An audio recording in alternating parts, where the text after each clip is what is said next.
예레미야서 25장 15절로 29절까지 한 절씩 읽고 마지막 절은 같이 읽겠습니다. 이스라엘의 하나님 여호와께서 이같이 내게 이르시되 너는 내 손에서 이 진노의 술잔을 받아 가지고 내가 너를 보내는 바 그 모든 나라로 하여금 마시게 하라. 그들이 마시고 비틀거리며 미친 듯이 행동하리니 이는 내가 그들 중에 칼을 보냈기 때문이니라 하시기로. 내가 여호와의 손에서 그 잔을 받아서 여호와께서 나를 보내신 바 그 모든 나라로 마시게 하되 예루살렘과 유다 성읍들과 그 왕들과 그 고관들로 마시게 하였더니 그들이 멸망과 놀램과 비웃음과 저주를 당함이 오늘과 같으니라. 또 애굽의 왕 바로와 그의 신하들과 그의 고관들과 그의 모든 백성과 모든 섞여 사는 민족들과 우스 땅의 모든 왕과 블레셋 사람의 땅 모든 왕과 아스글론과 가사와 에그론과 아스돗의 나머지 사람들과 에돔과 모압과 암몬 자손과 두로의 모든 왕과 시돈의 모든 왕과 바다 건너쪽 섬의 왕들과 드단과 데마와 부스와 살적을 깎은 모든 자와 아라비아의 모든 왕과 광야에서 섞여 사는 민족들의 모든 왕과 시무리의 모든 왕과 엘람의 모든 왕과 메대의 모든 왕과 북쪽 원군의 모든 왕과 지면에 있는 세상의 모든 나라로 마시게 하리라. 세사 왕은 그 후에 마시리라. 너는 그들에게 이르기를 만군의 여호와 이스라엘의 하나님 말씀에 너희는 내가 너희 가운데 보내는 칼 앞에서 마시며 취하여 토하고 엎드러져 다시는 일어나지 말아라 하셨느니라. 그들이 만일 내 손에서 잔을 받아 마시기를 거절하거든 너는 그들에게 이르기를 만군의 여호와께서 말씀하시기를 너희가 반드시 마셔야 같이 하리라. 있습니다. 보라 내가 내 이름으로 일컬음을 받는 성에서부터 재앙 내리기를 시작하였은즉 너희가 어찌 능히 형벌을 면할 수 있느냐 면하지 못하리니 이는 내가 칼을 불러 세상의 모든 주민을 칠 것임이라 하셨다 하라. 만군의 여호와의 말씀이니라. 아멘. 이 예레미야서 25장은 전체 예레미야서 가운데 있어서 이제 전반을 마치는 그런 내용이기도 합니다. 이제 뒤에 가면 이제 후반에 대해서 말씀을 전하게 되는데 그 가운데 이제 하나님의 심판에 대해서 이야기하게 될 때에 먼저 기억하셔야 되는 것은 지금 이 네 왕의 이야기를 하거나 또 심판에 대해서 이야기를 하거나 하는 이 모든 것들이 순서적으로 시간적으로 이렇게 하지 않고 주제별로 예레미야가 말씀을 시대를 왔다 갔다 하면서 말씀을 전하고 있다라고 하는 것입니다. 그 가운데 지금 유다의 멸망에 대해서 또 그 주변의 국가들에 대한 멸망에 대해서 이야기하게 될 때에 바벨론에 의해서 망하게 되지요. 아수르가 오리엔트라고 하는 이 지역을 최초로 통일하게 되고 그리고 그 아시리아를 망하게 한 것이 바벨론이 되는데 그 바벨론에 의해서 유다도 망하고 주변 나라들도 망하게 되는 그런 역사적인 이야기를 오늘 본문 가운데에서도 확인해 볼 수 있습니다. 그 가운데 하나님의 심판에 대해서 전하라 하나님 메시지를 주시는데 예레미야의 사역이 이스라엘의 선지자로서만의 사역이 아닌 온 세상 나라에 대한 사역임을 우리가 알 수 있게 됩니다. 그 이야기는 뭐냐면 하나님의 통치가 이스라엘에만 국한된 것이 아니라 온 세상을 하나님이 다스린다라는 사실을 오늘 이 본문을 통해서도 확인할 수 있습니다. 오늘 이 본문의 내용은 환상 통해서 하나님 보여주신 것들을 전하라 말씀하셨고 그래서 예레미야 사역 동안에 그 모든 내용을 유다에게만 전한 것이 아니라 하나님 명령을 따라 전했다라고 하는 것을 확인하게 되는데 그 가운데 보면 이런 내용입니다. 내 손에서 진노의 술잔을 받아서 그들로 하여금 마시게 하라. 망하는 사람들 그들이 진노의 술잔을 받아서 마시게 되었을 때 그 술로 인해서 비틀거리게 되고 미친 듯이 행동을 하게 됨으로 인하여서 하나님이 보내신 칼에 의해서 망하게 된다라고 하는 이야기죠. 하나님 보내신 칼이라고 하는 것은 하나님께서 바벨론의 느부갓네살 왕을 통해서 유다를 망하게 하고 주변의 나라들을 망하게 한다라고 하는 내용입니다. 근데 오늘 그 순서를 한번 기억하셔야 되는데 오늘 18절 말씀부터 어떻게 순서가 진행되는가 하면 예루살렘과 유다 성읍들과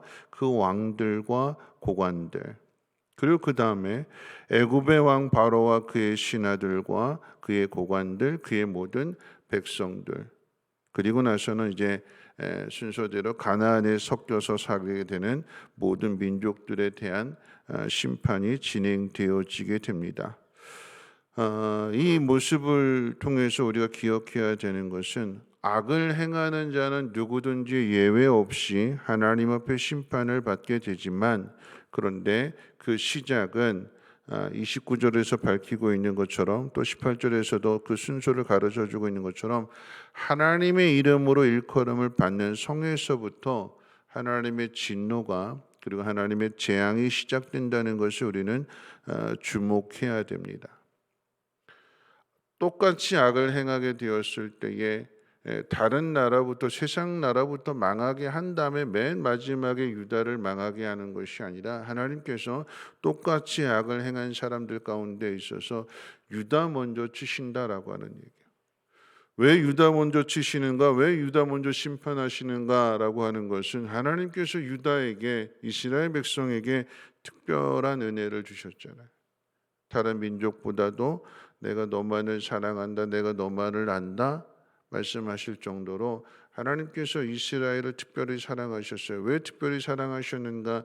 이스라엘을 통해서 하나님의 복이 세상 가운데 흘러가도록, 그래서 온 세상을 다스리시는 분이 하나님이라고 하는 것을 온 세상에게 가르쳐 주는 것이, 그것이 이스라엘 백성의 사명이잖아요. 똑똑하고 잘나고 멋있어서 이스라엘을 택하신 것이 아니라 성경에서 뭐라고 그랬어요? 신명기 7장 7절에 이스라엘의 수가 가장 작기 때문에, 뒤집어서 이렇게 다시 이야기한다면 가장 못났기 때문에, 가장 약하기 때문에, 약한 자를 들어서 강한 자를 부끄럽게 하시는 분이 하나님이시라고 하는 사실을 하나님이 세상 가운데 증거하시기 위해서 이스라엘을 택하셨대요. 내가 가진 것이 많고 자랑할 것이 많으면 그럼 결국은 내 자랑이 되는 거죠. 하나님이 하신 일이 아니라 반대로 내가 가진 것이 없고 능력이 부족하다라고 하면 그건 내가 한 것이 아니라 누가 한 걸까요? 하나님이 하신 거잖아요. 하나님이 그것을 드러내시기 위해서 작은 자를, 연약한 자를 하나님이 선택하시고 은혜를 베풀어 주셨는데, 그런데 그 일을 감당하지 않는다라고 하면 하나님 누구부터 심판하실까요? 유다로부터입니다. 예루살렘으로부터, 더 나아가서 이 성으로부터. 똑같이 악을, 그러니까 모두가 다 악인이잖아요. 죄악된 본성을 가지고 태어나게 되는 하나님의 구원을 필요로 하게 된, 그래서 구원해 주셨는데, 그래서 은혜를 베풀어 주셨는데 하나님의 뜻대로 살지 않고 하나님의 영광을 위해서 살지 않는다라고 하면 하나님에 대해서 가르쳐 주셨는데, 그런데 그 가르쳐 주셨음에도 불구하고 그 뜻대로 살지 않는다면 누가 먼저 심판을 당하게 될까요? 유다부터지요. 오늘 동일한 의미로 한번 생각해 본다면 하나님께서 우리에게 은혜를 베풀어 주시고 오늘 우리가 그냥 표로 정해놓고 나는 어디에서든 그리스도인으로 살겠습니다라고 하는 이 표대로, 이 고백대로 우리가 살아내지 못한다면, 하나님의 영광을 나타내지 못한다면, 여러분 복은 이스라엘 백성들로부터 주어지게 되지만 저주와 심판 또한 이스라엘 먼저 시작된다는 것을 우리는 분명하게 기억해야 될 것입니다. 오늘 이 하루를 어떻게 살 것인가? 이 말씀과 관련해서 오래전에 미국 마이애미 롱비치 법정에서 일어났던 실화라고 이야기를 하는데, 남편 없이 홀로 두 아들을 키우는 엄마가 있었습니다. 어린 두 아들이 동네 한 구석에서 이제 전쟁 놀이를 하다가 이제 어린 아이들은 이게 뭐 칼 갖고 장난치고 뭐 창이다 그렇게 막 던지기도 하고 그러는데 이 두 아들이 장난을 치다가 그만 던진 죽창이 지나가던 그 말을 타고 간 한 저명 인사가 있었는데 이 죽창이 말의 눈을 찔려서 이 말이 놀래서 뛰다가 그만 낭떠러지로 떨어져서 말도 죽고 이 저명 인사도 죽게 된 사건이 발생이 됐습니다. 누가 던졌느냐 가지고 이제 재판이 열려지게 될 때에 누가 던졌느냐 그랬더니 이 어린 두 아들임에도 불구하고 서로 자기가 던졌다라고 해요. 죄를 미루는 것이 아니라 이 어린 두 아들이 서로 자기가 던졌다고, 내가 던져서 그렇게 됐다고, 내가 잘못했다고 두 아들이 서로 이렇게 자기 탓으로 돌리게 되니까 이 재판장으로선 가슴이 뭉클하면서도 난감하잖아요. 그러면서 두 아들에게 모두에게 죄를 물을 수는 없고 한 사람에게만 죄를 물어야 되는데 그래서 어머니를 증인석에 세우고 어머니에게 물었답니다. 당신이 정해주는 대로, 당신이 지목하는 대로 그렇게 할 때니까 두 아들 중에 누구에게 죄를 묻겠느냐라고 어머니에게 물었더니 이 어머니가 한참 동안 침묵하다가 답을 내리기를 둘째 아들에게 죄를 물어주십시오 그러더래요. 왜 그러냐 하고 물었더니 이렇게 대답하더라고 합니다. 큰 아들은 전처의 자식이고 둘째 아들은 제가 낳은 자식입니다. 저는 그리스도입니다.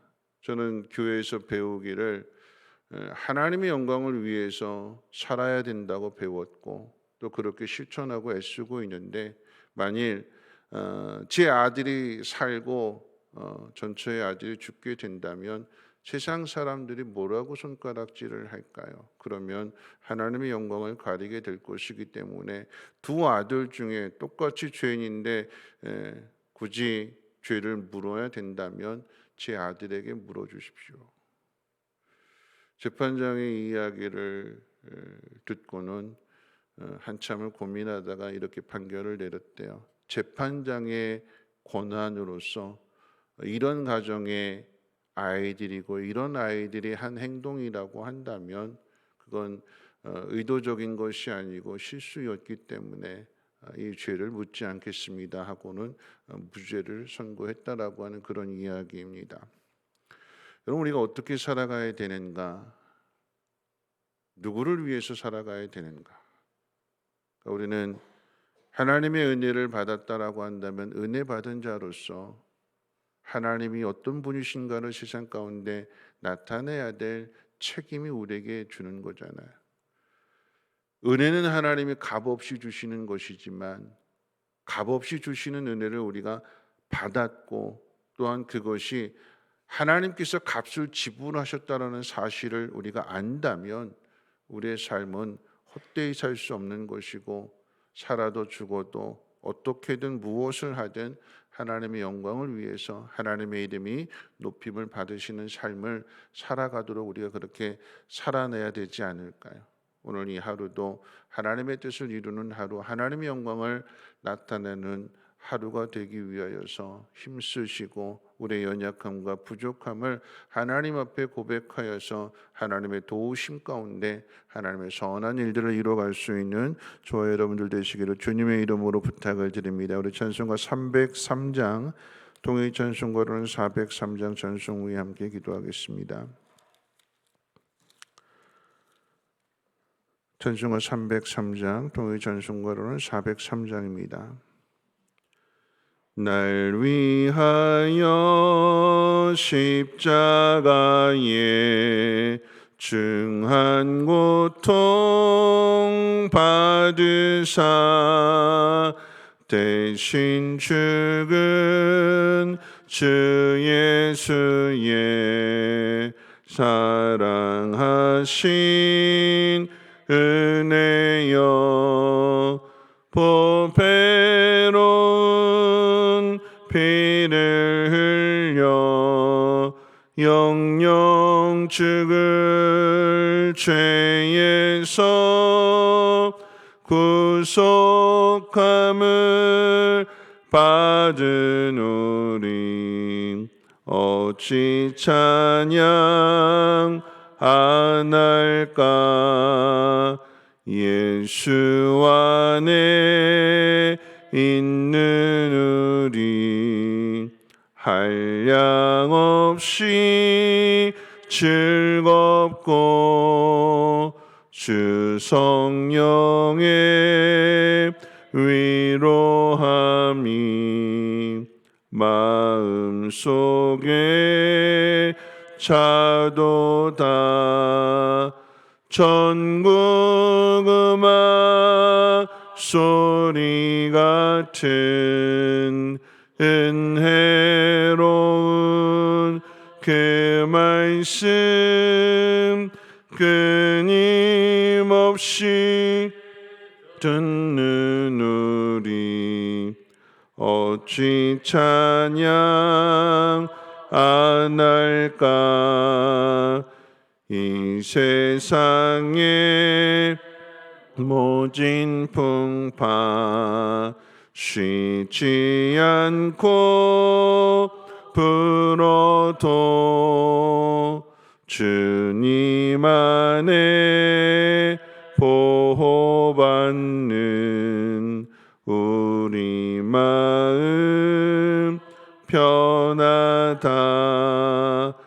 늘 깨어서 기도하고 저 천국을 바라며 주님만을 기다리니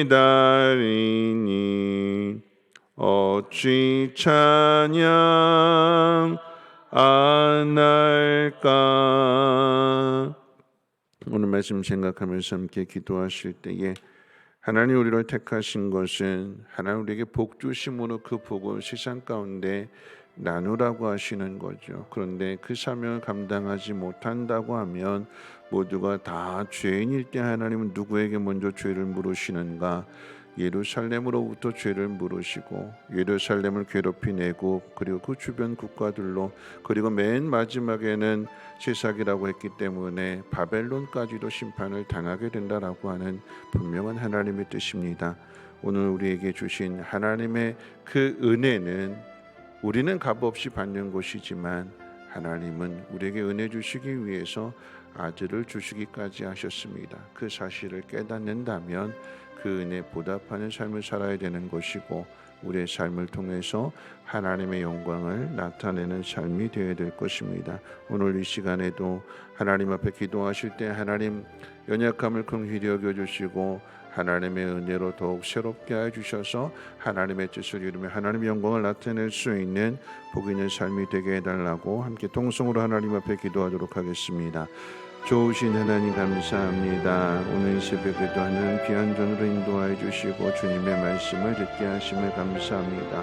행한 일들로 인하여 하나님 복을 받을 것이며 행한 일들로 인하여 또한 하나님의 심판을 받게 될 것인데 하나님 복을 받는 사람이 되기를 원합니다. 또한 그 복을 나누는 사람이 되기를 원합니다.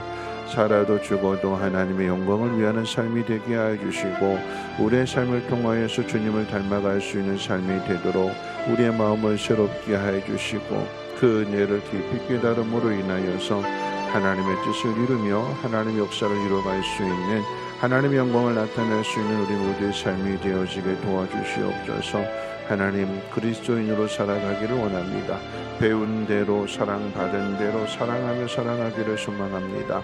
하나님 우리의 연약함을 불쌍히 여겨주시고 하나님의 영으로 충만하게 채워주셔서 우리의 힘이 아닌 성령의 힘으로 그 일들을 감당하게 하시고 하나님의 살아계심과 하나님의 복주심을 세상 가운데 나타낼 수 있는 하늘과 땅의 권세를 가지신 분이 오직 하나님 한 분뿐이심을 하나님 우리의 믿음을 통하여 우리의 삶을 통하여 세상 가운데 증거하며 나타나게 도와주시옵소서.